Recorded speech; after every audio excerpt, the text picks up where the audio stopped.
बिस्मिल्लाहिर्रहमानिर्रहीम। अस्सलामु अलैकुम। सिरात मुस्तकीम चैनल में आप सबको मैं खुश आमदीद कहता हूँ। तमाम गैर मुल्की अफराद जो कि सऊदी अरब में उम्रे के वीज़े पर आना चाहते हैं, आप तमाम हजरात के लिए एक बड़ी खुशखबरी है कि सऊदी हुकूमत ने जो दूसरी बार वीज़ा करने वाले अफराद थे उस पर 2000 रियाल जो फीस लगाई थी वो अब ख़त्म करने का एलामिया जारी कर दिया है। सऊदी अरब के वजीर जो हज उम्रा है उन्होंने कहा है कि खादमैन हरमैन शरीफैन और मोहम्मद बिन सलमान की खसूसी हदायत की रोशनी में ये फ़ीस ख़त्म की गई है ताकि आज़मीन उम्रा जो कि बड़ी अक्सरियत में मुसलमान अर्ज़ मुक़द्दस आते हैं उनको ये सहूलियत दी जाए।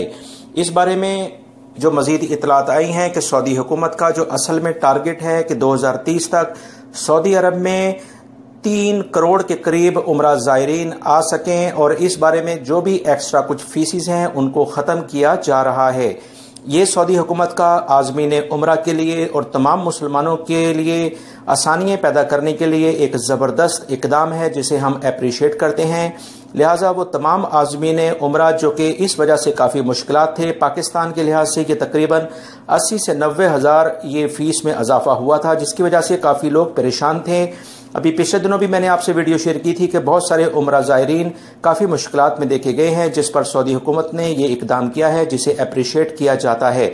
मेरी इस वीडियो को लाइक करके अपने दूसरे दोस्तों से भी शेयर करिएगा ताकि जो लोग उम्रा ज़ायरीन या उनके दीगर रिलेटिव आना चाहते हैं उन तक ये पैगाम पहुंच सके और उन्हें ये खुशखबरी मिल सके। वीडियो को लाइक करके अपने दूसरे दोस्तों से भी शेयर करिएगा। अस्सलामु अलैकुम।